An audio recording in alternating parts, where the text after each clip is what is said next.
Hello? Oh, shoot. Shoot, shoot, shoot.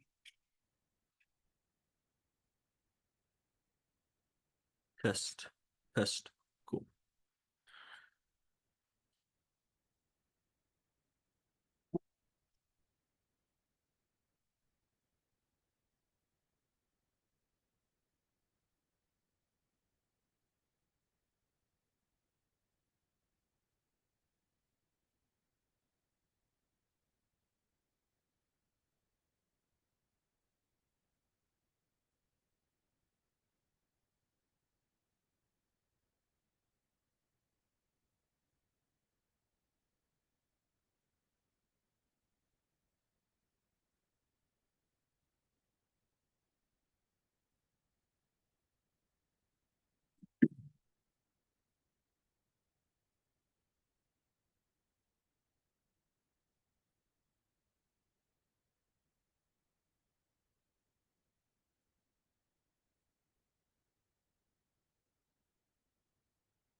All right, well, it's officially 5. I only have one person in the Zoom meeting, which is totally fine. Let me make sure that they can hear me.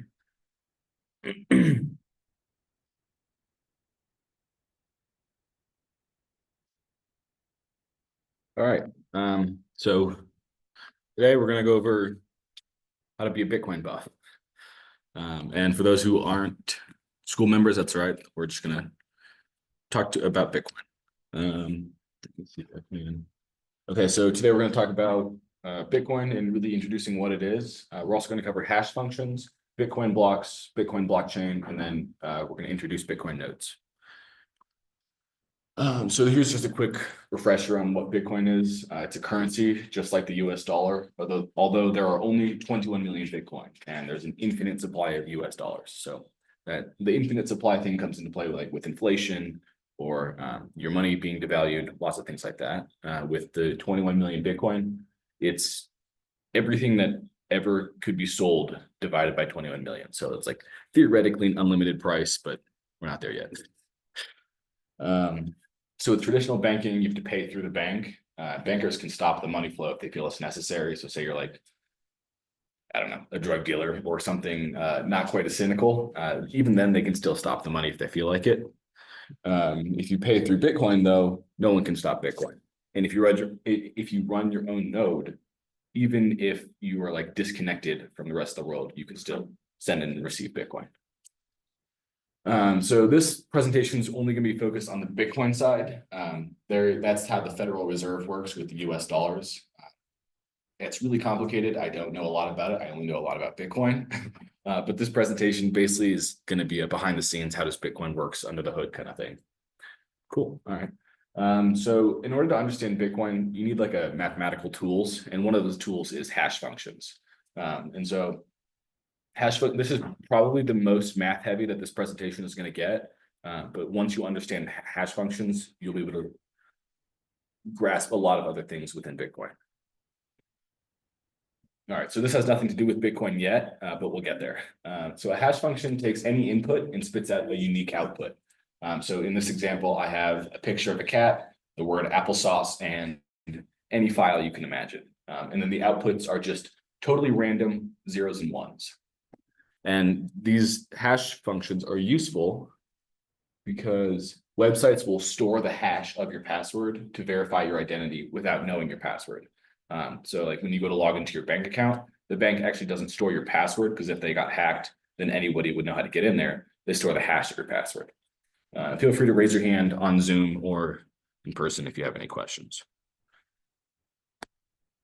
So here are a few facts about Bitcoin and the hash function that Bitcoin uses. Oh, I've got a question on Zoom. 1 second. Are hashes only in zeros and ones? That's a great question. The hash that Bitcoin uses is, but there are other hashes that are not. I didn't include any examples on this slide, but the hash function that Bitcoin uses is called SHA-256. And don't have a laser pointer, but it's right here, SHA-256. There are other ones that are like MA12 and GO16, I think. I don't know. They serve a bunch of different purposes, but the one that Bitcoin uses is called SHA-256, and it turns any input into 256 ones and zeros. And so here's an example. That's the entire BMoopy script, and I'll post these slides online after we're done, and you can verify for yourself. But if you click on this, it should take you to, yes, it's the whole BMoopy script. And this one is the entire BMoopy script with an extra period at the very end, right here. And so if you look at the hashes, though, they are completely different. And that's the only character change in the entire PDF. And so there's really no working backwards from a hash. The websites store the hash because if a hacker gets the hash, there's no way to work backwards to the password. And so now we're going to discuss Bitcoin blocks, and keep hash in your back pocket, hash functions in your back pocket, because they will come into play later.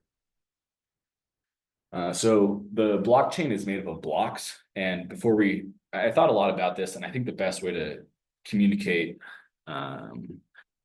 blockchains is to discuss blocks first. Hold on, I got a new person joining.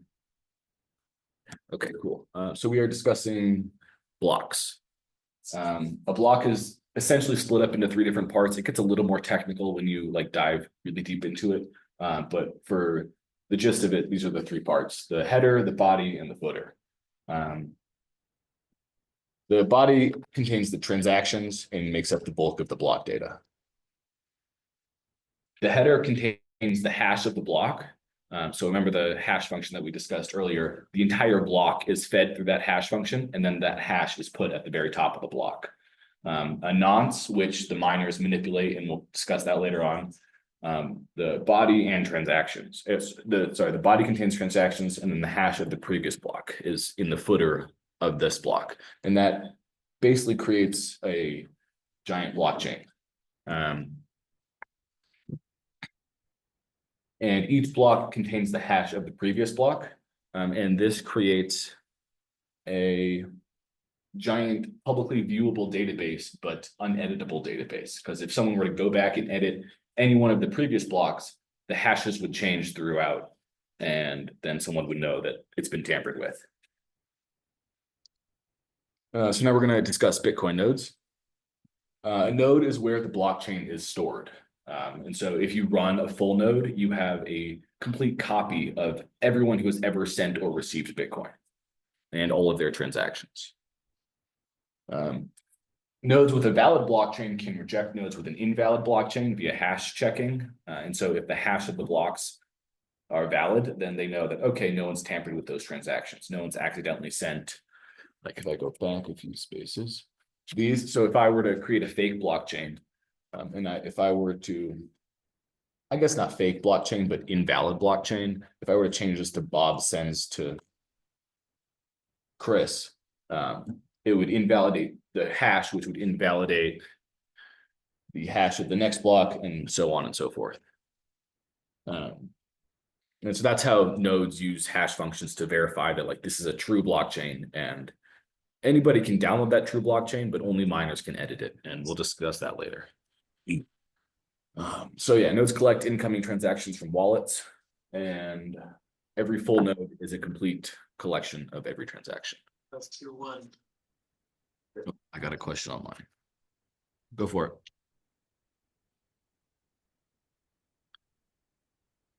Paul, did you have a question? It's complete, and I've sent you a receipt. Thanks. Welcome, Oh, okay. James L. I get paid tomorrow. Would it be good? I think you muted yourself again.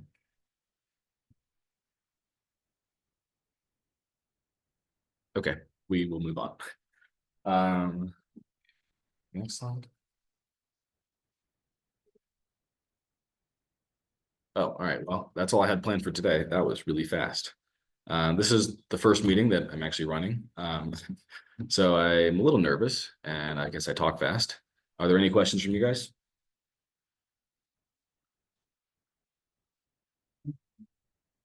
Okay, well, I've got more. We can go over some of. Wait, hold on.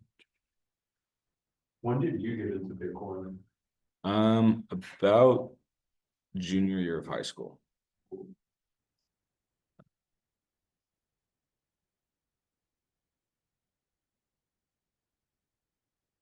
So here's more of like behind like real surface stuff. What is Bitcoin? It's a currency. It's a currency with special properties. Any of those currencies, which are fiat currencies or government currencies, you need human credentials. They're subject to inflation. They're under the control of their respective country, and they're only auditable by a select few. Whereas with Bitcoin, anybody who has internet access can use Bitcoin. That's truly the only thing you need. I mean, internet access and a device to access the internet, like a cell phone, tablet, laptop, you name it. It's under the control of node runners, and anybody can run a node. It's super easy. You can run one on your laptop, on your phone, in the cloud, anywhere. It's audible by everyone who runs a node, and it's inflation proof because there's only 21 million Bitcoin. Here's where it's used globally. So you can see it's a pretty big phenomenon. Here's some price stuff, and then I went over that earlier. Yeah, that's about that one.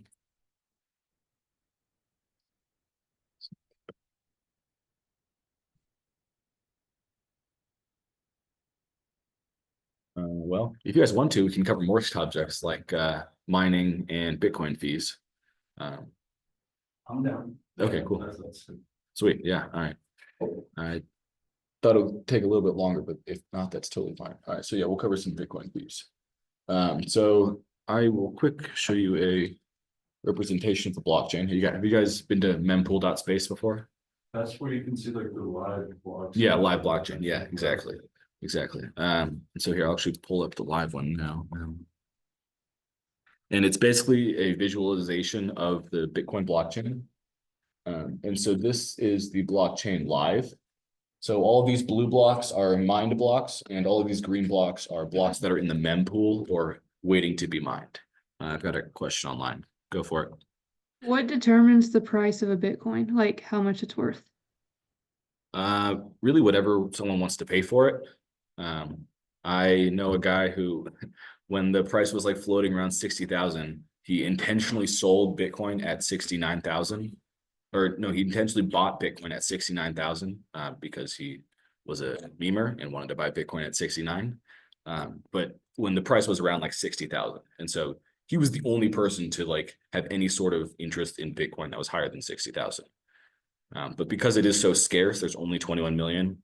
As more people buy it, it gets scarcer and scarcer, and then the price goes up. Did you have another question? No, thank you. Okay, so all of the blocks back here, the transactions within those blocks have to be arranged, and they are arranged based on their Bitcoin fee. And so each block can hold between 1 and 4 megabytes. Because we're on like SegWit. Hi, welcome. Because we're on SegWit, which is like an upgrade to Bitcoin, the block sizes vary between 1 and 4 megabytes. It used to be stuck at 1 megabyte, but that was really slow. So due to limited space in each block, you send your transaction with a small attached fee. Yeah, the fee is also an additional incentive for the miners to continue mining once the last block is mined. And so right now, when miners mine a block, they are rewarded with Bitcoin. But after, I think the year is 2140, the block reward will be 0, and miners will only get paid based on the fees. And so when you look at Bitcoin, like if I bring the blockchain back, basically when you go to send a transaction, it asks you how much do you want to pay for it, and how much do you want to pay for it is measured in V bytes. In V bytes, I don't know where it went. That's totally fine. In V bytes is basically it stands for a virtual byte, and it's how much the Bitcoin network measures the weight of your transaction. And there are a few things that go behind how much a transaction, how many V bytes it is, and we'll discuss those later. Like a few of them are whether or not it's multi-sig, whether or not it's a SegWit transaction, and whether or not it's a Taproot transaction.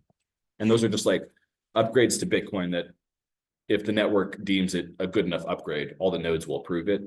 And so then it like is a unanimous upgrade. The size of transaction can influence how many V bytes it is. Yeah, I discussed that. And yep, I discussed both those. Okay. So you can see here that the fee rate for this transaction in this block, it is a random transaction. You can see here that there's like 2,100 transactions in that block. This is just a random one. The fee rate is about 6.92 sats per V byte. The important number, I think, is the how many sats it actually is. And a sat is 1/100,000th of a Bitcoin. And so you can see here that to send, oh, it doesn't say how big the transaction is, but basically to send Bitcoin to anybody anywhere in the world, it was only 97 cents. And then if you add a higher fee, like this one paid $5 for his, he jumps to the front of the line. And so within the mempool, those who have a higher fee get higher priority.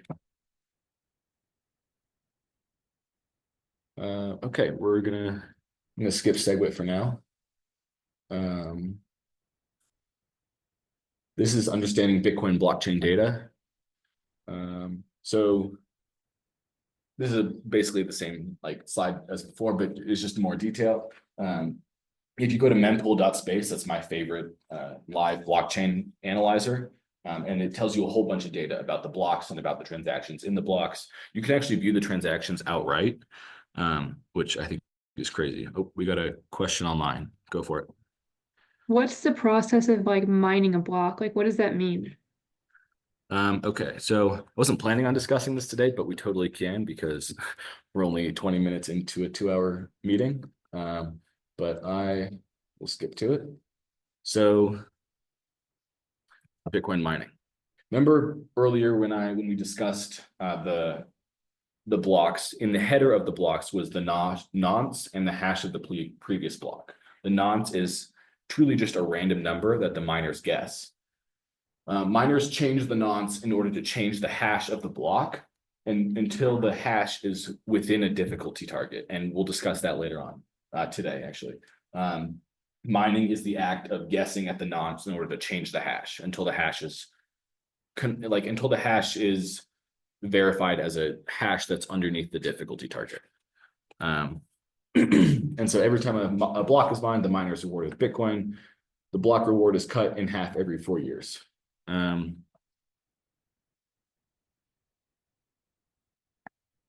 Okay, Bitcoin difficulty. So this is really where it gets to, this is one of the cool things about Bitcoin, or I think there's a lot of cool things, but this one specifically, because as more miners try and mine more Bitcoin, the difficulty goes up, ensuring that this issuance rate is consistent. So this year, this happened in 2020. We had our most recent happening in 2024 in like March or something. And so that right now the block reward is 3.125, I think, whatever half of 6.25 is. And so the difficulty ensures that Bitcoin won't be overproduced. And so the issuance rate is very consistent, unlike the US dollar, where the issuance rate is determined by the interest rate that the Federal Reserve sets. They really just like when the interest rate is low, they're creating money, and then when it's high, they're destroying money. And so there's not really like a stable thing that they can do. So the Bitcoin difficulty is a pretty complicated process, but there are 3 basic terms that you need to understand: the difficulty adjustment, the difficulty, and the target. The difficulty adjustment is the process by which the Bitcoin protocol updates to maintain its difficulty to consistent 1 block per 10 minutes. Right now, it's the average, like since Bitcoin's creation, is about 1 block per 9.5 minutes. So it's not a perfect system, but in the 10-ish years that Bitcoin's been around, it's pretty damn good at keeping it on track. So the difficulty is measured. All right, so the difficulty is established through this equation, and there's more examples in later slides that hopefully it'll make more sense. The new difficulty, so if you look here, the last of 2016 blocks, if you want each block to appear every 10 minutes, you just add another 0. So that's why this number is the same number, but with an extra 0, because they want it every 10 minutes. So it's the new difficulty is the old one times this factor to make sure that they appear every 10 minutes. So imagine the difficulty as a measure of the hash rate of the network. The higher the network hash rate, the higher the difficulty. Hash rate is this. So the hash rate is how many guesses per second the miner can do, because like they are guessing the nonce, which changes the hash. The whole process is called hashing. And so the total hash rate of the Bitcoin network is around 750 quintillion hashes per second, which is an unfathomably large number. Which means your Bitcoin is very secure. No one will go back and mint new Bitcoin without it being approved by the network, or no one can go back and tamper with your transactions. And so this is a graph that shows the hash rate. The target is a numeric value of the hash that the block must be under. And so you can turn the hash of a block into a physical number through hex code. Because it's binary, you can really represent any number with any base of a number, and binary is base 2, and so you can like turn that into base 10. Doesn't really matter. All that really matters is the higher the target, the easier it is for miners to solve the block. And so next page will hopefully explain it better, but basically as the miners change the nonce, the hash changes. In order to confirm a block, the miners have to get the hash to be underneath the target, like this. And so when the target is high, the difficulty is low because they have a large spot to guess the hash within. And when the target's low, the difficulty is higher because they have a lower spot. So like here's an example. On the left, we have a high numeric value, and the target, it's above the target, and so it's a non-valid hash. And on the, that's the right. All right, on the right, we also have, oh, wow, all right. Well, so the targets on both are basically the same. The hash on this one is underneath the target, and so it's a valid hash. The hash on this one is above the target, and so it's a non-valid hash. This is a little bit of a complicated topic. I can go back and review other slides if you guys want me to. You two here in person. Yes, that is it. Wow, went through that really quickly. I can go back and redo it. Are there any questions from those in the audience or online? So for every Bitcoin, there's only gonna be able to 100,000 Satoshis per Bitcoin, or is that just? Correct. Okay. It's 100 million. 100 million Yeah. Satoshis per Bitcoin? Yeah. Okay, But that's like pennies to the dollar. yeah. And so for every dollar, there's 100 pennies. For every Bitcoin, there's 100 million sats. I hope that answered your question about mining. It's a little bit of a complicated subject, as with learning anything new. Are there any questions from those in the audience? I can cover the hash functions earlier that you missed, if you want me to. Well, I don't want to repeat it. Oh, I mean, I'm done giving out the slides that I had planned on giving on, so now it's just more of a discussion. Oh. How long is the hash section in this? Not very long. I mean, Can you go over the hash section again? yes, I can. This There is you my, go. yeah, Since she wants it to, then let's go. this is my first Bitcoin meeting, running it as like a presenter. And what I had planned to take an hour only took 18 minutes. So yeah, I'll definitely go over it again.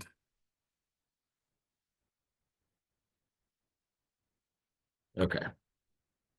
So I guess I'll start from the beginning.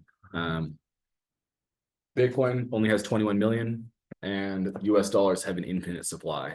That infinite supply comes in with inflation and devaluing your money. Bitcoin is by nature deflationary. And even Satoshi Nakamoto said that if you lose Bitcoin, it's a small donation to everybody because there's less Bitcoin on the market. So with traditional finance, you have to pay through a bank. And last time I gave the example of being a drug dealer, but now this time I know of, like, I've listened to interviews of people who were like anti-vaccine and they were booted out from using banks. And so that, like, you shouldn't, I personally don't think that's right. Like, no matter what you do, you should be able to use money. And with Bitcoin, no one can stop Bitcoin. Even if you run a node, you can stop people from using your node, but you can't stop them from using someone else's node. So this presentation really goes over the Bitcoin side of things and not the Federal Reserve side of things. That's it. The Federal Reserve is a giant, complicated burning pile. Hold on, I've got a question online. Go for it. Could you explain what a node is a little bit? Yes, I can. That comes in right after the blockchain part, which is right after the hash part, which we'll get to again. So hash functions think of it as like a mathematical function or a black box. Anything that you put into it, it spits out 256 ones and zeros. Whether that be a picture of a water bottle, a file, a picture of a cat, a password, and really anything, the output is always the same length, 256 ones and zeros. But those ones and zeros can be flipped in any order, like the outputs here.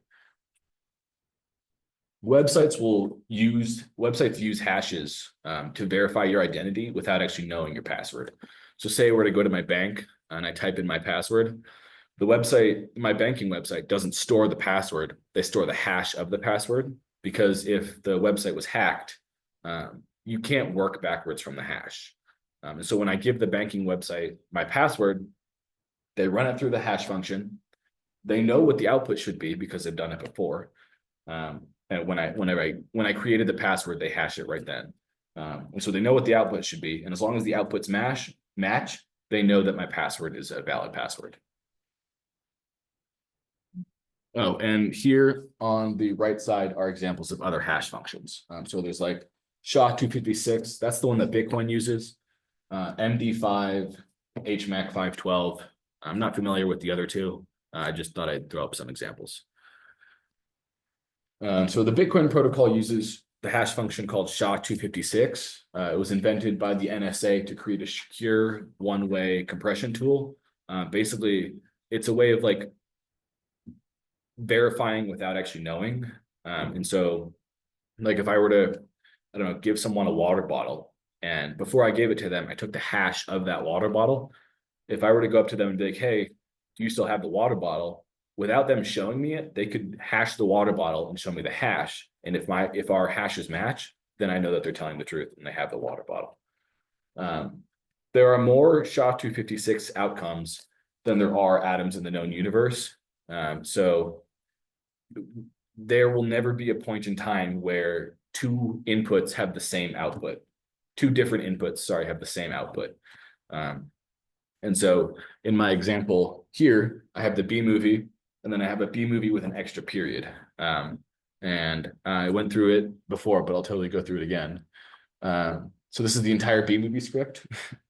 It's about 30 pages long, but at the very end of it, there's only one period. And, oh, cool, here it is. But here, there's two periods. And so this is the B movie with one period, and this is the B movie with two periods. And that's the only character change in the entire PDF. And you can see the outputs are wildly different.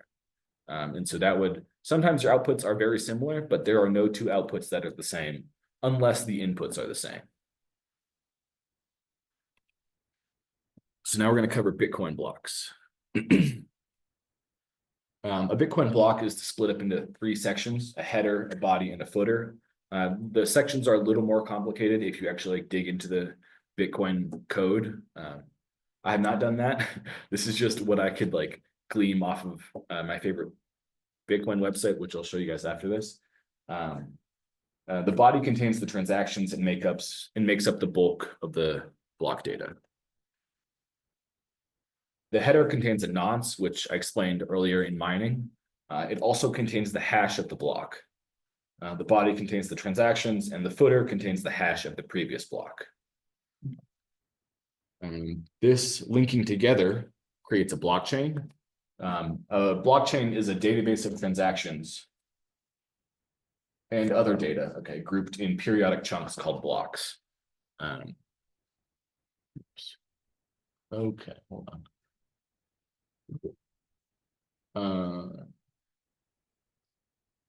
Whatever. So here's, you can see how they're linked together. So if someone were to go back and tamper with the data, the Genesis block data, it would change the hash, because this one's changed, this one would change, and that would change this one. And so it's a giant cascading effect. The linking via hashes creates a publicly viewable but uneditable database. If someone were to edit a block, its hash would change and everyone would know it's been tampered with. This is really how blockchains in general work. This isn't specific to Bitcoin, but Bitcoin uses blockchains in order to, as part of its like securing system. So if I were to go back and change this Alice sends to Bob, if I were to change it to like Alice sends to Chris, that would change the hash of the block. Because like the data in the block is physically different, and that would change the whole blockchain. A node is really where the blockchain is kept, and that's its only job, is to hold the blockchain. And so anytime someone's like, oh, I'm a node runner, that just means they keep a collection of every transaction. I think I have a question online. Why would anybody want to change the hash already? Like, are they trying to steal or something? That's a great question. So the question was, why would anybody want to change the hash of a block? Yeah, and it could be to steal, it could be to mint new unauthorized Bitcoin. It could be for a host of purposes. So here's an example. Say this bad node had in its blockchain a long time ago that the owner of the block receives 5,000 Bitcoin that they did not come by either through mining it or through purchasing it. Those are the only two valid ways to acquire Bitcoin. You either trade it for US dollars or you mine it directly. If the person who runs the bad node didn't do either of those and they just want Bitcoin, they can go back and change their blockchain to give themselves more Bitcoin. But because that changes the hash of the blocks and the whole cascading effect through the blockchain, through this, the nodes will recognize it as an invalid blockchain and reject connecting to it. I hope that answered your question. In person, feel free to raise your hand at any time. We got plenty of questions, but wait till you're done. All right.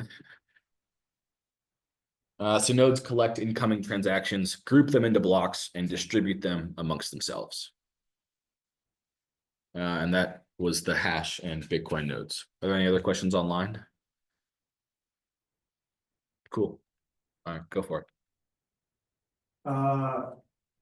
You seem like are you computer programmer, engineer? Physicist. A physicist. Yes. Wow, PhD. No, undergrad still. Okay.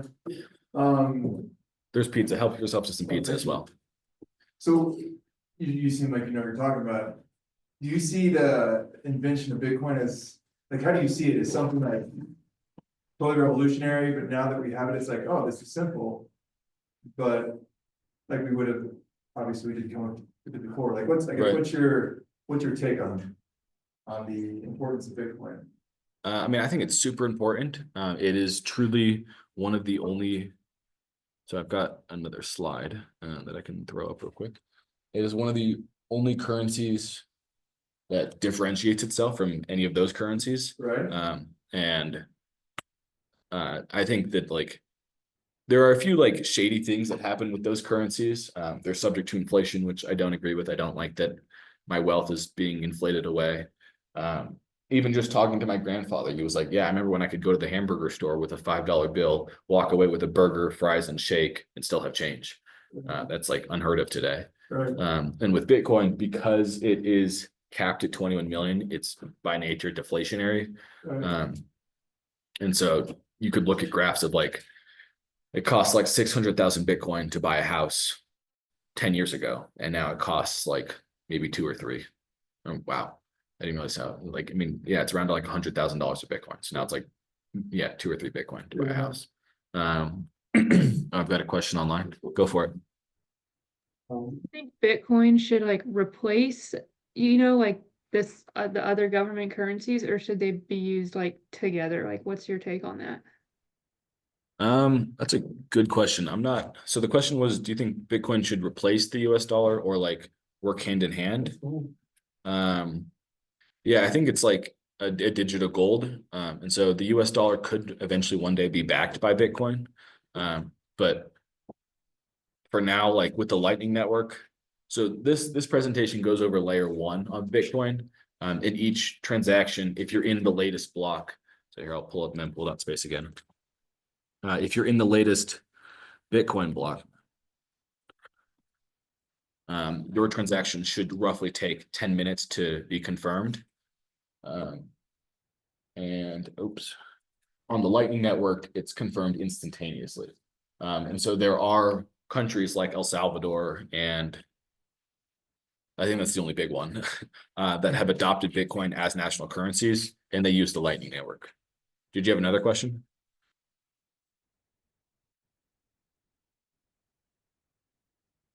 Oh, okay, guess not. Did that answer your question?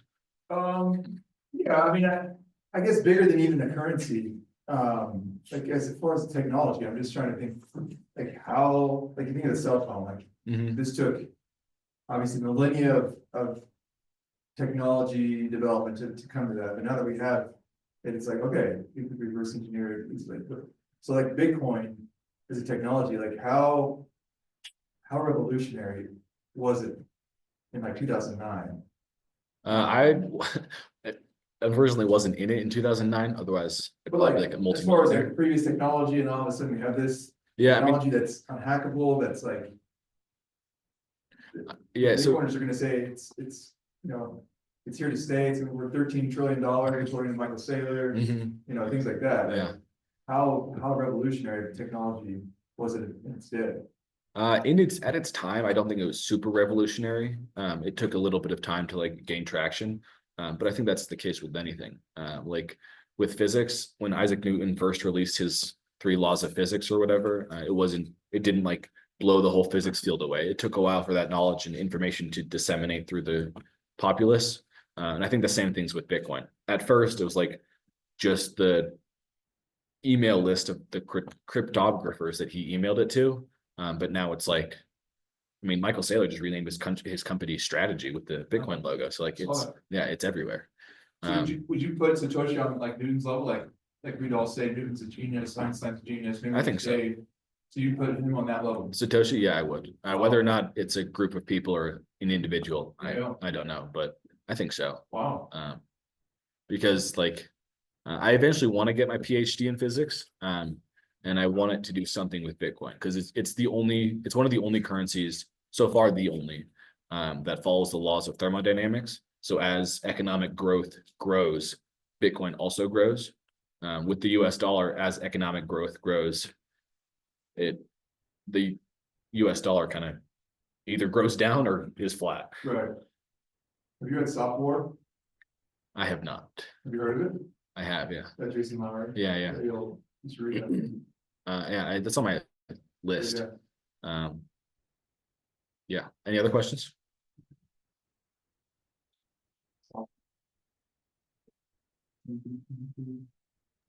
What do physics and Bitcoin have to do with each other? So the laws of thermodynamics are like laws that govern the universe. There are, I think, 4 of them. Bitcoin follows them loosely. One of them is like, so as the economy of the US grows, the dollar should also grow, but that isn't the case. As the economy of the US grows, the dollar grows, but not at the same rate. And that's because it's being manipulated by the Federal Reserve. With Bitcoin, there's no one to manipulate it. So as the economy around Bitcoin grows, Bitcoin directly in proportion to it gets stronger.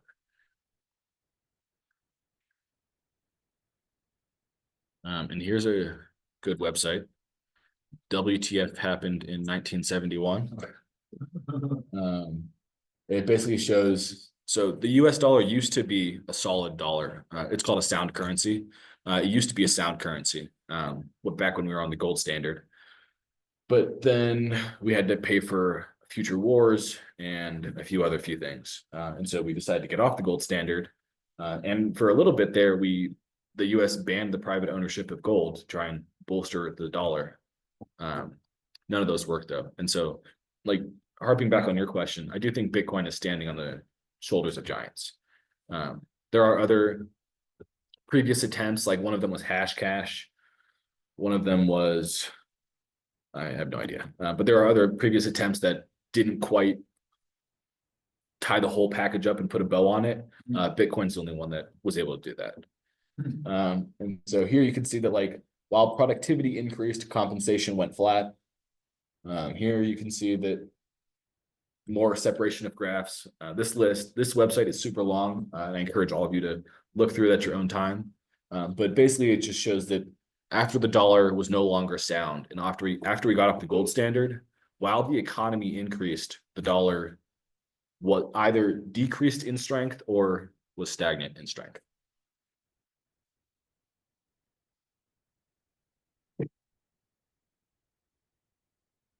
What's your response to guys like Warren Buffett or people who admire Warren Buffett? Shared his sayings about Bitcoin. I don't think they know enough. I think I have not met a single Bitcoiner who spent more than like 10,000 hours studying Bitcoin who doesn't invest in it. And so I genuinely think they don't know enough. Yeah. And whether they intentionally don't know enough, like because they're ignorant and ignoring it, or they don't know enough because no one has bothered to educate them, or they lack the wherewithal to go educate themselves. I think it comes down to ignorance. Right. Warren Buffett can do it ignorant. He's a multi-billionaire. The person who's saying what he says is probably not. So they should probably look at other ways to make money Yeah, because they're not Warren Buffett. I agree. Yeah, when you're Warren Buffett, you can really say whatever you want. Exactly. But unless you are Warren Buffett, I think you should keep your options open Right. and never close the doors to a lot of things, unless it's other cryptocurrencies. In the Bitcoin ecosphere, they're called shit coins. And just think of like everyone is into Bitcoin. All cryptocurrencies are just trying to steal your Bitcoin. So when you like buy Ethereum and you're hoping it goes up, they're hoping it goes up too, because they're gonna take your value and buy Bitcoin with it. Yeah. What's the difference between Bitcoin and other cryptocurrencies like Ethereum? I've kind of always thought of them as like just different versions of each other, but what you're saying sounds like they're different. Yes, that's a great question. I have a presentation. Give me like 3 seconds to pull it up. Yeah.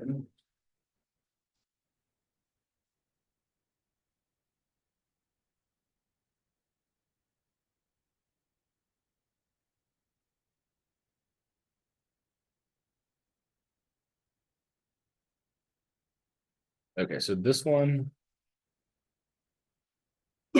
is about why choosing Bitcoin. And so we're going to go over Bitcoin versus anything else. It briefly talks about the double spending problem, which is where you give a bank $1 and they can loan out up to 99% of that. So if you give a bank 100, actually, I think now it's up to 100%. They don't need any backing reserve. And that's like, that is creating money out of thin air. Whether or not you think it is, that is what it's doing. On.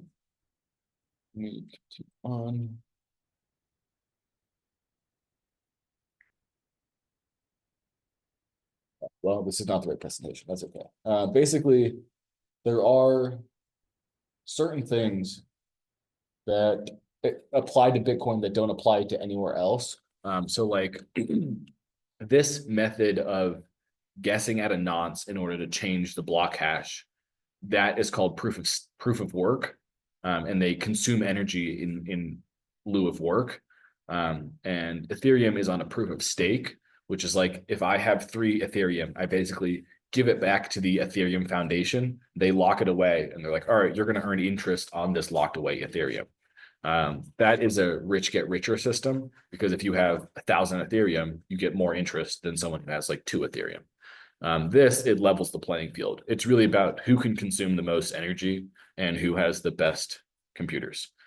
There are also other things like a lot of other currencies are not hard capped at a set currency amount. Bitcoin is locked in 21 million. I don't think Ethereum has a cap.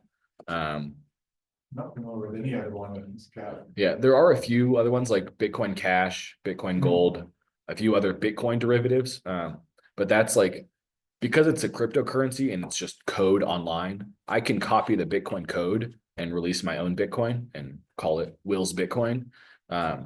And people have done that. And so they have a little bit of traction, but there's always something changed about them that is not Bitcoin. So like with Bitcoin Cash, Their blocks are bigger.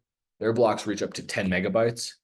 Whereas Bitcoin blocks, the cap is at 4 megabytes. And the larger the block size, the larger the whole blockchain, which makes it difficult for your average person to run a node. Because right now, if I wanted to run a node on my phone, the entire Bitcoin blockchain is roughly around, I think it's around 800 gigabytes right now, so less than a terabyte still, which is great for like 10 years of financial history. It's only less than a terabyte.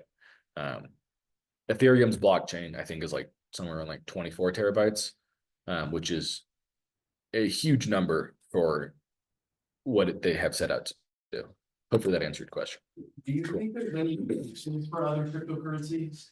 Or do you think they'll kind of dwindle away as society becomes a bit more like they start to understand Bitcoin a bit more?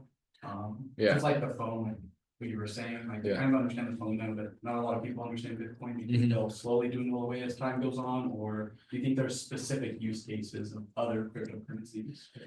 I think there are specific use cases for some other cryptocurrencies, like XMR or Monero. That's like a privacy currency. I was looking into that one a little bit. They don't have a hard cap, but other than that, and they have a lot more privacy. So like with Bitcoin, the blockchain is totally open. So like with this one, this block is mine. I can explore this block. We can like poke at transactions. So these are actually all the transactions that are within the block. You can see that this wallet sent 0.00044 Bitcoin to this wallet. This wallet sent, et cetera, to this wallet. So you can actually go in and poke at it. With Monero, it's all locked down. You can't see any of it, which poses a few risks of like, how do you know that the blocks are truly valid if no one can go in and see for themselves? They use a bit of like cryptography magic in the background. I was looking into that one a little bit, but that one's a lot harder to understand. I think a lot of coins are just get rich quick schemes though. Because anybody can create a coin and those who aren't knowledgeable about them will like grab onto them hoping that they're good investments. So I think that because there are always trolls out there, there will always be other cryptocurrencies. But for the majority, for the most part, I think as more and more people get educated, Bitcoin will continue to grow. We've got a question online. Go for it. So if like all, like you said, all the transactions are kind of like online or like the history of it is kind of public, does that mean it's like easy to track where the Bitcoin is like going per se versus if you're just using cash? That's a great question. Could you guys hear the question? Mostly. She said, because everything is online, is it easy to track Bitcoin like how it's not easy to track cash? And the answer is yes, but there's anonymity. And so like this, I can track any of these Bitcoins. So like this one, we can see that we can actually go in here and look that like, so when you send Bitcoin to someone, it kind of gets split off into smaller Bitcoin chunks worth of however much Bitcoin you sent them, but you can go backwards. So you can see like this wallet had 6. All right, yeah, that's 6 Bitcoin. This wallet had, oh wow, this wallet had 60 Bitcoin. And so they split it to 10 Bitcoin this way and 50 Bitcoin this way. And then this 50 Bitcoin was split into 1 Bitcoin chunks. And then that's where these chunks are. These chunks are just sitting there still. But I don't know who this wallet is attached to. So yes, I can follow any Bitcoin anywhere. But because I don't know who it's attached to, you can send it to yourself over and over and over again and create like a long paper trail, and then play it off that, oh, I sent it to a buddy who then sent it to his friend. And then you have no idea where it went, when in reality, you're just sending it to yourself.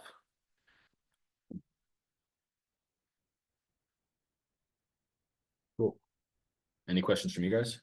So when you run a node, does that node like process all cryptocurrencies, or do you set that node to a specific cryptocurrency? When you run a Bitcoin node, it's only Bitcoin. Okay, so it's like crypto specific. Yeah. Because they're written in different languages, Yeah. it's like a program that you download.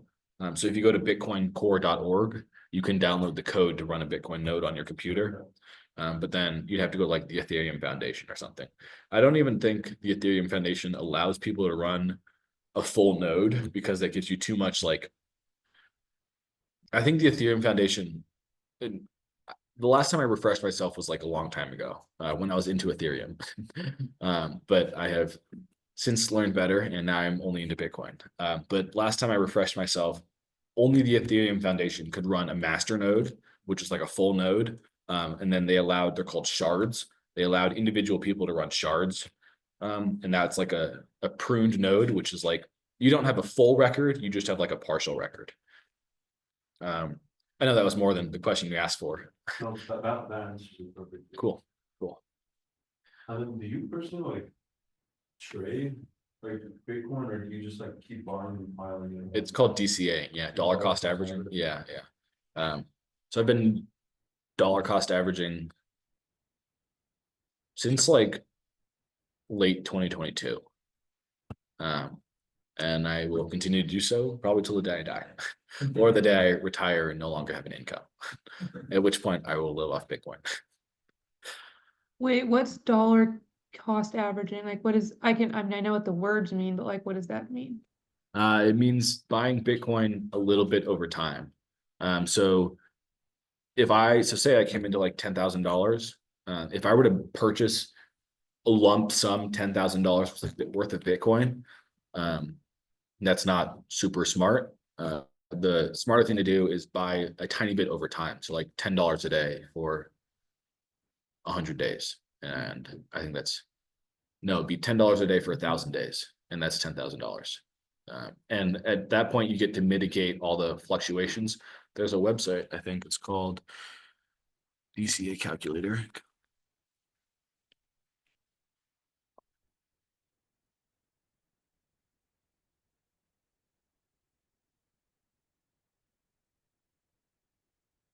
There we go. So you can put in a start date. So we'll say like 2020 and enter end date. And then we can do like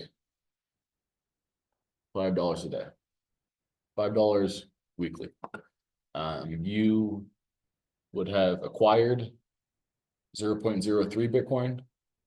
This is how much you have, and this is how much you would have spent. So your profits obviously went up. And statistically, you will make like this number will be higher if you DCA versus lump sum buy. And so that's why it's recommended to buy a little bit over time as opposed to lump sum. Does this one show like the value of if it were to be a lump sum? Or Um, like that one that you showed?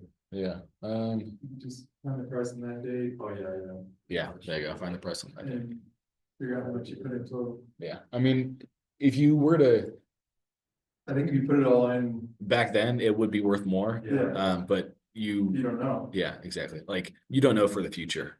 Well, we think it's gonna keep going up.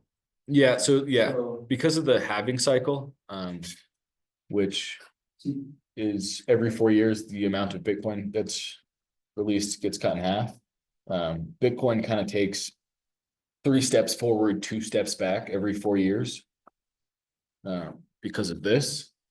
So every epoch, which is like the distance between these two, every epoch, Bitcoin takes 3 steps forward, 2 steps back. And that 2 steps back is what people call a bear market, but it's always higher than where it was previously. And so you could like hold off and lump sum buy in the bear market, but I'm not responsible for wherever you think the bear market is. you probably should do like less than 4-year cycles. So if you inherited $10,000, you probably make it so you've used all that money in less than 4 years.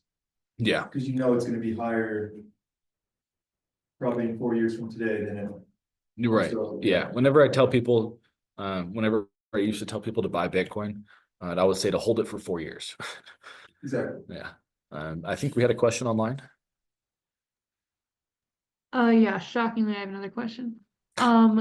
What are like the downfalls of Bitcoin like we, we've talked a lot about the positives and like how it's, some would say better than than, I'm gonna say normal money because I'm like uneducated. But like what are problems that could occur with more people using it? That's a fantastic question. The biggest problem is blockchain congestion. And so I don't know where it went. I'll just pull it up again.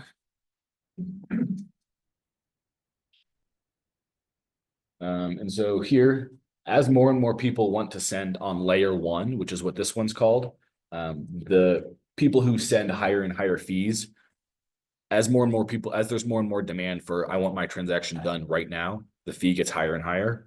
And so before SegWit, which is an upgrade that basically enlarged the block size from 1 megabyte to 4 megabytes. Before that, there were transaction fees upwards of like $5,000 because people are like, I need it now and I need it before anyone else. But after SegWit, which like made the blocks larger, so now there's more room for transactions, the fees haven't been up that high, but they definitely have been high. And so you can see here that like the high priority right now is only 4 sats per VByte or 50 cents. If I were to scroll,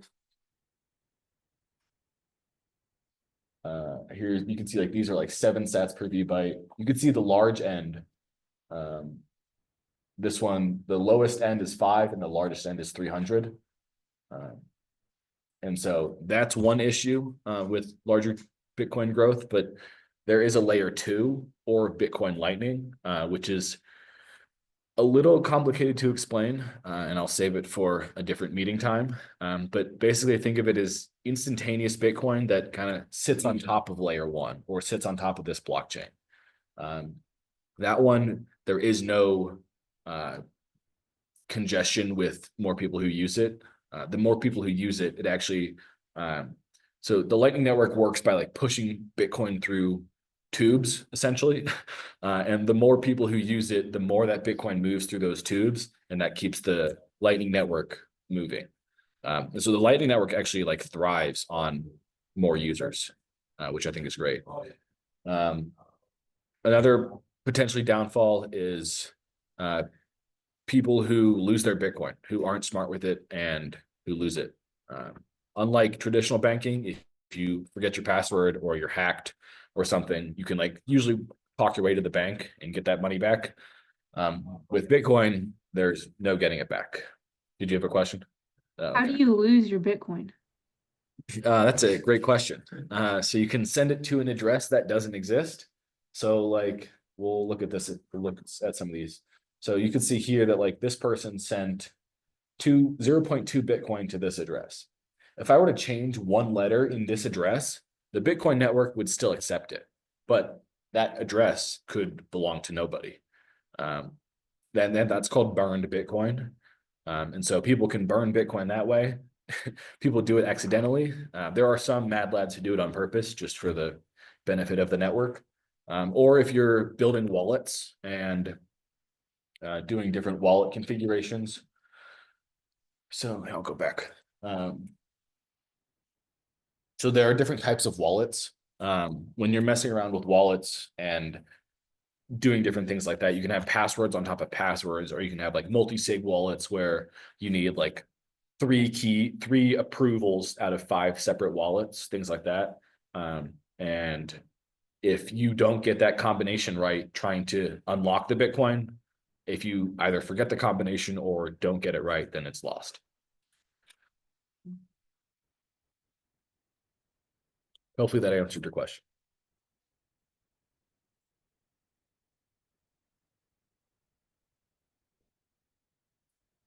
So in regards to like Bitcoin storage, like for you personally, do you do cold storage or are you using like a secured wallet? Cold storage. What Yeah. do you use for storage? Yeah, I've got a multi-sig setup.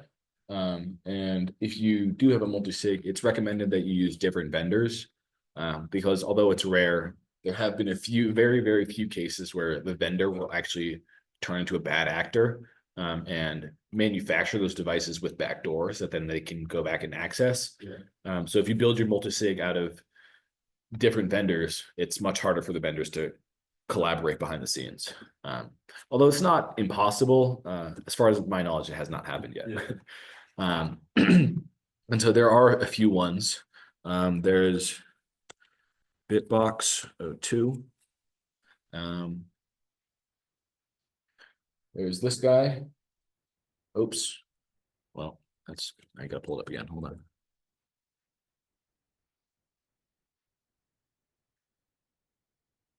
So there's this one, which is Bitbox 02. They're a pretty reputable company.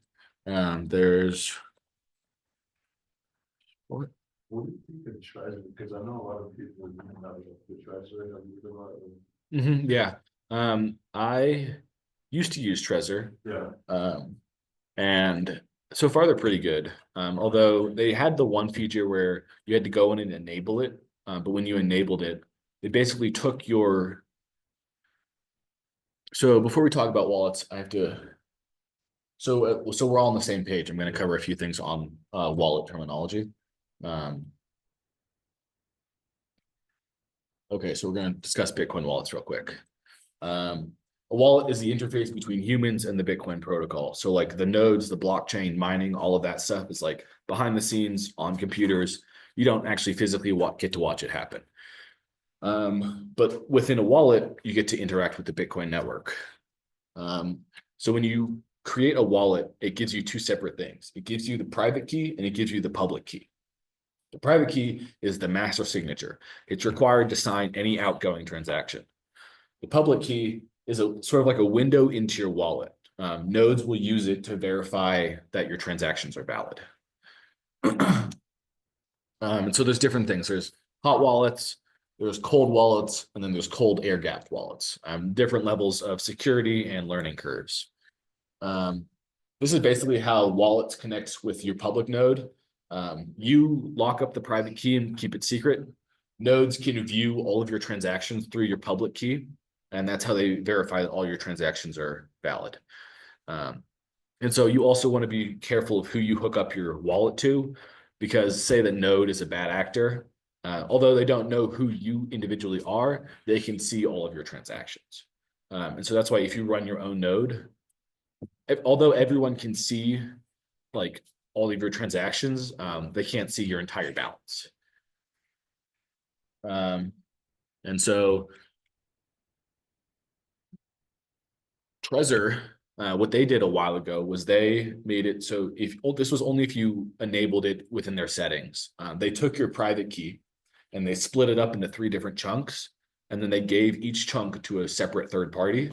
And they said, this is just a precautionary measure. So in case you lose your wallet, we can go to these 3 different companies and be like, hey, give us those keys back so we can rebuild this person's wallet. A lot of people disagreed with that because I'm not saying that Trezor's dishonest right now, but if they ever decided to be, they could theoretically go behind the scenes and access your money without you knowing. But if you have a multi-sig, that shouldn't be the case at all, because although they can get one wallet, they would still have to get however many you programmed. What's a multi-sig or whatever you just said? Yeah, a multi-sig. So basically imagine a giant box, and that box, because Bitcoin is a computer program, everything's programmable. So that giant box, you get to set how many keys unlock that box. And so just as an example, say the box has 5 keyholes, you need 3 keys in order to unlock the box, or you can make it so you need 5 of 5. I would not recommend that though, because if you lose 1 key, then you'll never be able to get in. But if you make a box that accepts 3 keys, or sorry, like, so you can see with this one right here, this box, there are 3 different keys that access this box. This is a 1 of 3 box. So that means you need 1 key out of 3 total keys in order to access the Bitcoin. More secure ones get into like 3 of 5 multi-sigs. So you need 3 of any 5 keys. Did that answer your question? Yeah. So when you say key, is that like those letters that they words that they give you, or is that something else? Yes. When I say key, whenever you create a wallet, it'll give you 24 words. And that is your key. I'm talking about private key right here. That's the one that like is in the hardware wallet. That's the one that you need to keep safe. The public key, you don't really, it's called an XPub. You rarely interact with it unless you're creating a multi-sig or attaching to a node.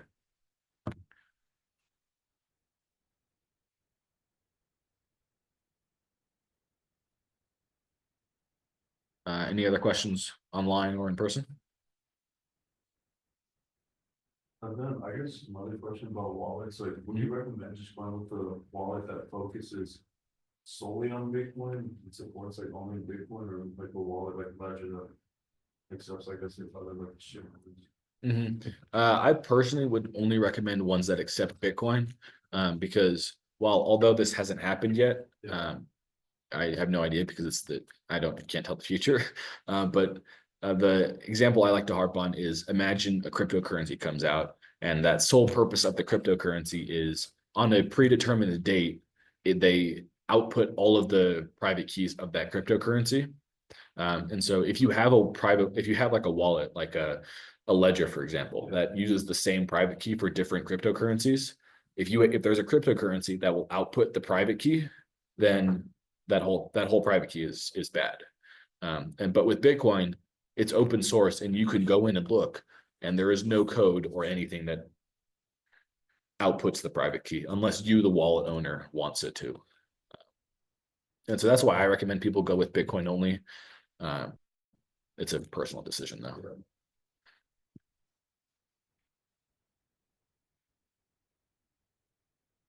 That's about it.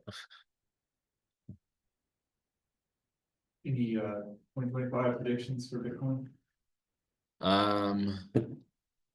Other than number go up, down, or sideways. No, I used to give people price predictions, but then I was absolutely wrong. And so I have not given them anymore. Like I remember I think it was 2022, I was like convinced that it was going to go to 100 grand. Just like asking my parents to loan me money. I was like, I'll pay you back in a few months. And then I think it went down to like 16. Yeah. Yeah. Yeah. No, No, I actually was like, now you need to buy even more. We've got another question online. What would your like ideal vision be for Bitcoin? Like if you could have it your way, like kind of not your way, but like what do you want to see come out of Bitcoin? That's a good question. Don't know why it's buzzing like that. Here we go. I don't know. That's a hard thing to answer. Ideally, like what I want is for everyone to use Bitcoin because it's like incorruptible currency. It's separation of state and currency, separation of state and money. People shouldn't have the power to like stick their fingers into your money supply. And with Bitcoin, they can't. And so I think everybody should use it as like a way to preserve their wealth. Other than that, I don't know. That's about it. Because it's like deflationary by nature. As society becomes more advanced, goods and services will get cheaper, unlike they have currently been because we have inflation. And so I can't say it's going to be all lollipops and rainbows because I'm sure there will still be bad people, but there won't be inflation, which is a huge win.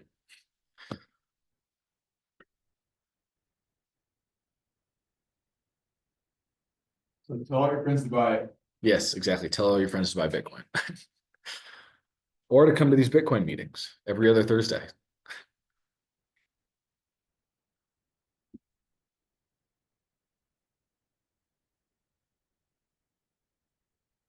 More, I mean, we probably want to collect as much as we can before everyone else buys it, so. Yes, that is true. Yeah. I'm always happy when the price goes up and torn between devastated and even more happy when the price goes down. Yeah. But yeah, I agree. Like you want to tell all your friends about it, but at the same time, don't tell everybody because then you'll be laughed at. Or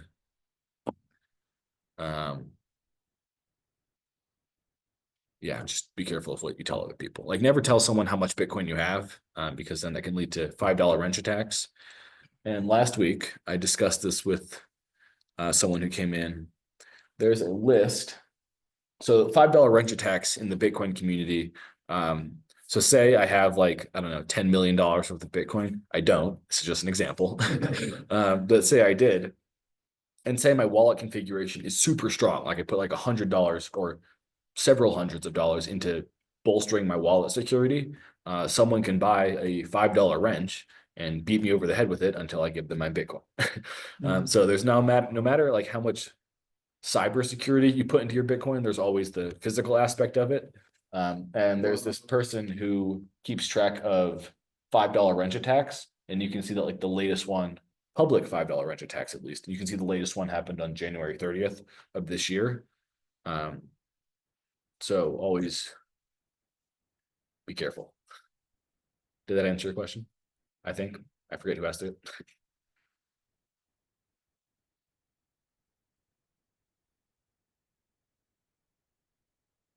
Yeah, this list started, I think, yeah, back in 2014.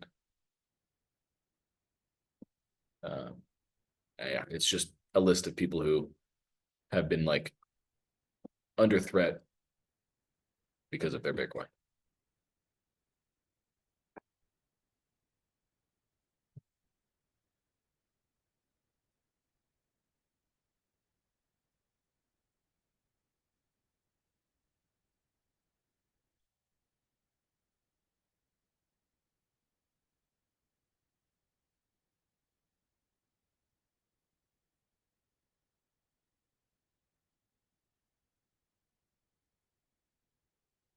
All right, any other questions? Yeah. So you said ideally, you'd like everyone to use Bitcoin. I mean, personally, I don't like the Federal Reserve, like, I mean, our dollar's depreciating every single day. And it's just like, robbing the American people. But what do you have to say about like the ease of use of Bitcoin, I guess? Like, I don't know much about Bitcoin, so it's kind of complex and like, I don't know, a little like mystical to me. So like, what would you say just, about that ease of use and how easy it'd be to use day to day with like different wallets and. Yeah, so that's actually a really good point. Yeah, every time I talk to my mom about Bitcoin, she always brings up, she's like, it's not easy to use. I know that's not my fault. And so I do think that as more and more people get into it, more and more people will develop user-friendly wallets, which is great. I know for like in El Salvador, Bitcoin Beach, the government of El Salvador has put time and money into developing a wallet specifically for people in and around Bitcoin Beach. And that one's super easy to use. The Lightning Network, those wallets are a little easier to use. That's literally like a Cash App interface. Although I've not found a good one that works here in the US. I used to use Wallets of Satoshi, but then they shut down because of regulations here in the US. Hopefully, they will come back though.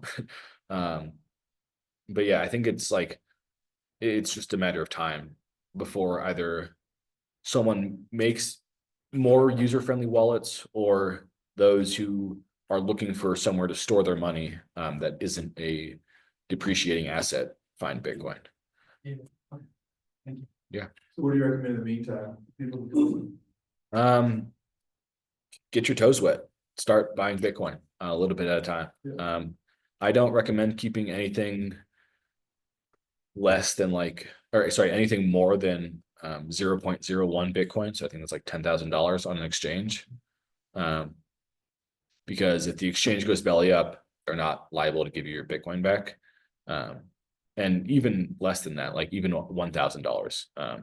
Whenever I get to $1,000 on an exchange, I always remove it. Because of like, there are examples like FTX and Mount Gox, and there's a host of other examples where people entrust an exchange to hold their Bitcoin, and then that exchange goes belly up, and then they lose all their Bitcoin. And exchanges can also act like banks, in the sense that they can loan out lots of Bitcoin without any proof of it. So like, if you keep your Bitcoin on an exchange, if everyone keeps their Bitcoin on an exchange, there's technically more than 21 million Bitcoin because the exchange can just make up a number and sell you the paper Bitcoin. But if you remove the Bitcoin and hold it yourself, then that exchange is forced to make that Bitcoin come true. There are a few hot wallets that I recommend. There is Blue Wallet. This one there I like a lot. There's Is that one? Blue Wallet. Oops. Hold on. I haven't personally used Green Wallet. So this is Blue Wallet. I like this one a lot. It's very like Apple-esque. There's Green Wallet, which nope, not this one. Oh, I actually tell you was that one. There's Green Wallet, which I haven't used before, but I heard it's pretty reputable, similar to Blue Wallet. These are both mobile apps. My favorite desktop one is Sparrow Wallet. And this one is also very Apple-esque. But I like these a lot because they present the information in a really like easy way. And if you don't understand it, then they make it easy to like look up what is this or what is this. So like for example, I assume in Sparrow Wallet, this is like when you go to send a transaction. So you would paste who you're paying it to. You can label the transaction. That's just like personal record keeping. The amount. Oh, it's an actual video. Hold on. Can I go back? No, I can't. All right. Well, they have like lots of open docs where they make it easier to use. Hopefully that answered your question. I know there's also another one, Electrum Wallet. This one's a little older, but it's like a super lightweight wallet. And I used to use this one for a while until I came across Sparrow. All the wallets have the same functionality. It's more of just like, what's your preference? Do you like bare bones, like text, no graphics kind of wallet, or do you like a wallet that has a little bit of flair?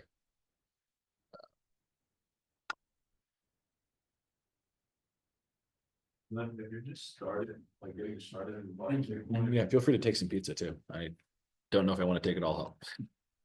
what do you use it best? Like what exchange or where do you like to buy your Bitcoin? I personally like to buy my Bitcoin at River.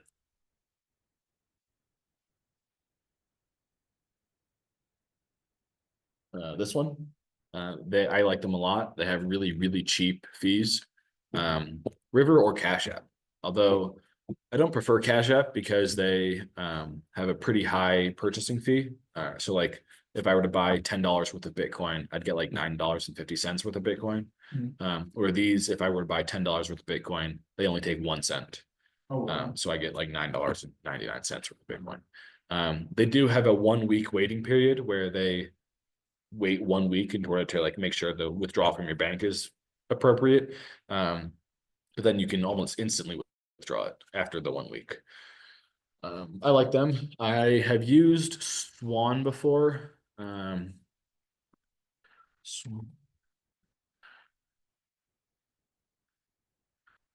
have used Swan before. Although I don't anymore because in like a while ago when I was trying to get my dad set up, I accidentally confused the two accounts and then my account was shut down. And I've even reached out to them. I was like, hey, like, what have I done wrong? Nothing, like I can't log in, and like, oh, your account's been shut down. We can't explain why. Did you lose some money? No, luckily at that time I didn't have anything in that Okay. account. Strike is also really good. That's, I use Strike. Yeah. You do recurring, it's Strike, it's at a certain point, it's no fees. Yeah, that's the same thing with River. Okay. Yeah, if you do recurring on River, it's no fees. I like Strike a lot as well. Strike. CEO is cool. What was that? The CEO of Strike, it's like your age. Oh, that's cool. Okay. You know him, man? He's like, he knows shit ton. He's like in his comments.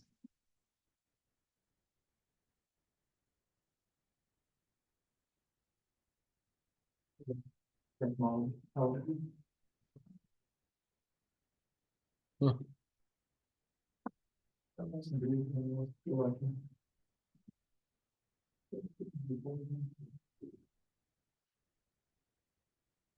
Yeah, he turned 30 last year. Okay,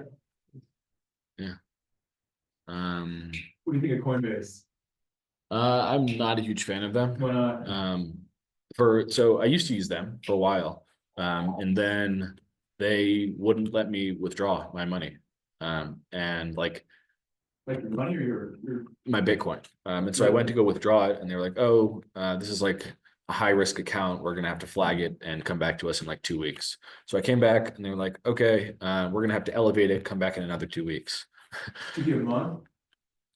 No, I eventually had to sell it for US dollars, move the US dollars to my bank account. Oh, so you could, oh, And because like when I came back the third time, they said we're gonna have to elevate it again. And I had like I had sent them screenshots and it's like, this is the third time this has happened. Like, I'm Wow. gonna stop using Coinbase if this continues to happen. And they're like, yeah, your only options are to sell it or wait the waiting period. And I was like, I waited the waiting period. Why can't I remove it? And they're like, I don't know, talk to our higher ups.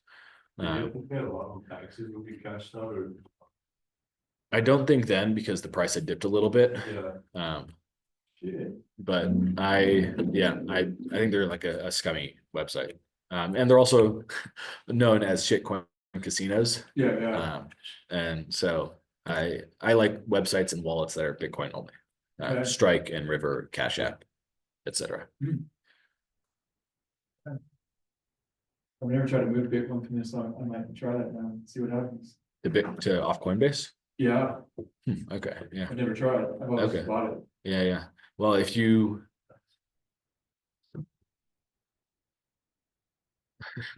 yeah, you could try sending it to Coinbase to your Strike account, Yeah, and see if they flag it. exactly. Hopefully they don't. Hopefully you're able to get your money. Okay. But yeah, I have since I stopped using Coinbase, I've had zero problems with Cash App, and River. I've Okay, had zero problems with both of them.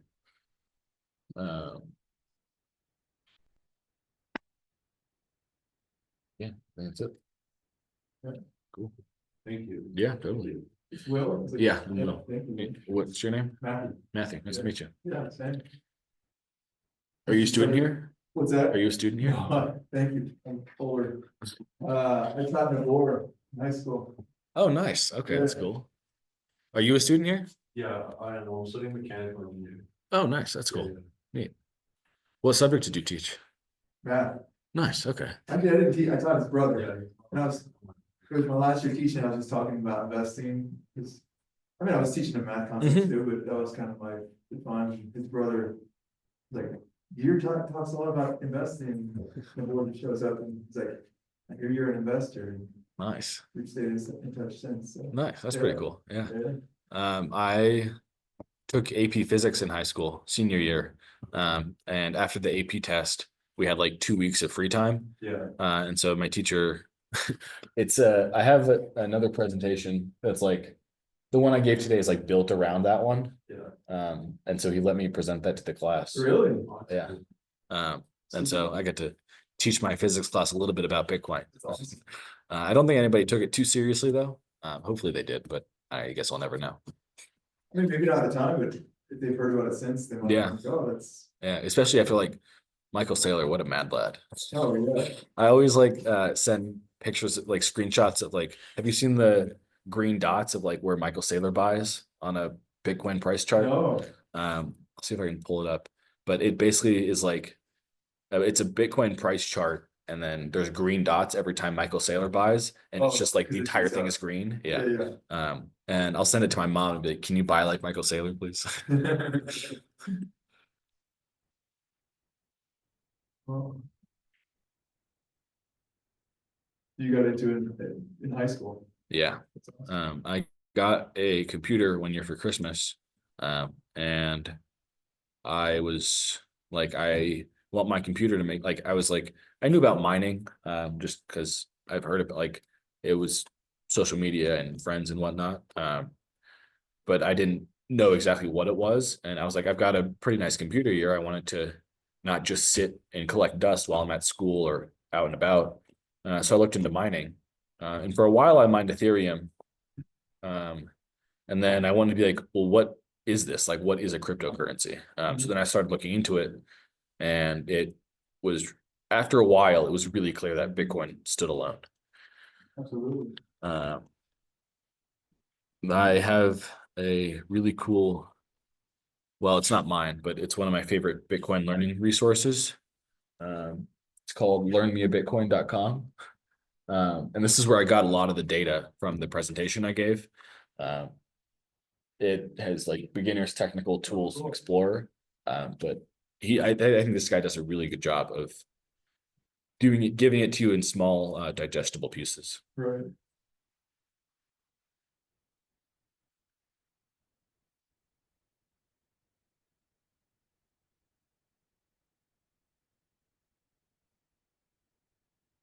You said you're studying physics, right? Mhm. So what would you choose like physics or Um, like physics one or physics one?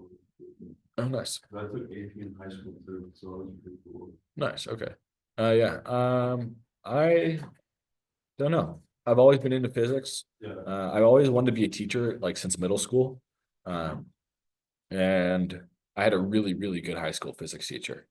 And we moved high schools my senior year. Yeah. And he had like to set up his lab, and so I'd often go to his room during my free period and like help him set up his lab. And I think like Bitcoin is, wow, physics is like understanding how the world around you works. Yeah. And that's always been super fascinating. Although with the classes I'm taking this semester, I've thought really heavily about transferring majors. What do you think? Semester? Classical mechanics with mathematical methods. So it's like physics 1, but with differential equations. And differential equations. Yeah.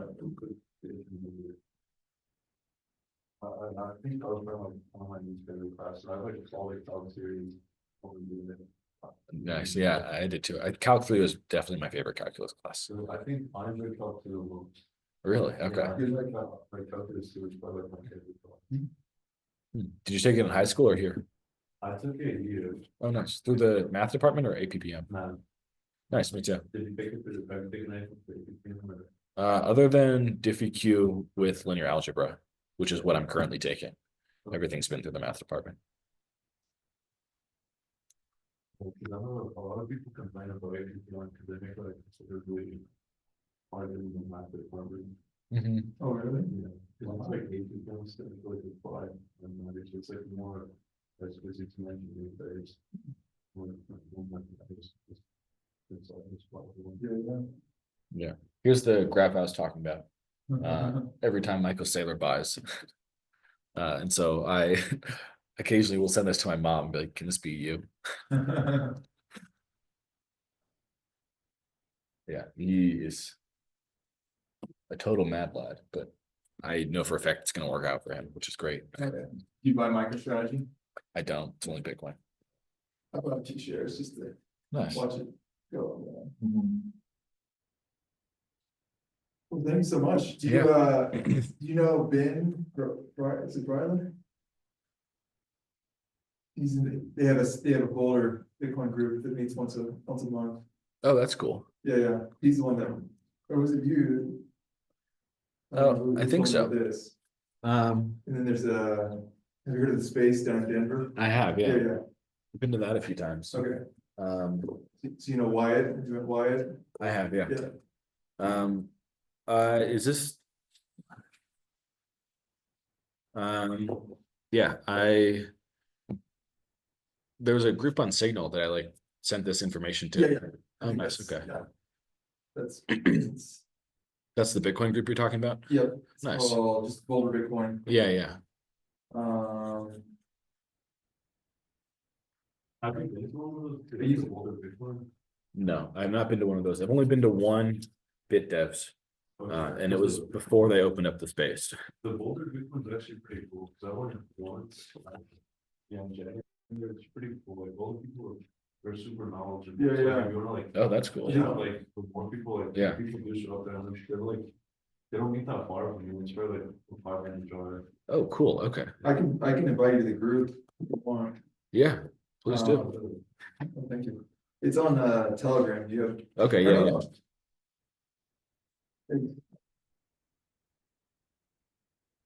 Hey, you guys are on Telegram. yeah, we're on Telegram. Okay. Yeah, so the thing you post, are you spicy lizard? I am, yeah, Yeah, but you're on the group. okay, cool, Yeah. yeah, So sweet. we meet at, did you just join that group? Because we just had a meeting at Reback Collective. I joined it not that long ago, but also, Maybe you just didn't see it, but yeah, yeah. we posted one. Actually, you already did. It's February. It's next Thursday, right? Yeah. Yep. Yeah, okay. Okay, so you were. I plan on making that one. Although sometimes I've got schoolwork or Sure. homework, things like that. And we, Yeah. they just hang out, they just drink, it's not. like- Oh, nice, okay. Yeah, it's nothing formal. Yeah, yeah. Neat. Well, please feel free to take pizza. I do not want to take any of it home. Not a bit. Um, Bro, take it to your family. yeah, you're welcome to. Yeah, I'll probably take the products. For your Yeah. roommates, you know. Yeah, let me see how much is left.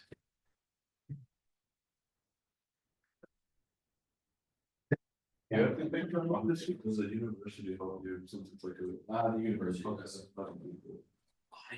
Well, they paid for that. Yeah, That's well, awesome. I have to apply for like grants and whatnot, and then I pay for it and then they reimburse me. Yeah, yeah, So, yeah, that's awesome. yeah, I agree. It's See, pretty more sweet. supports Bitcoin. They're not as bad as they thought.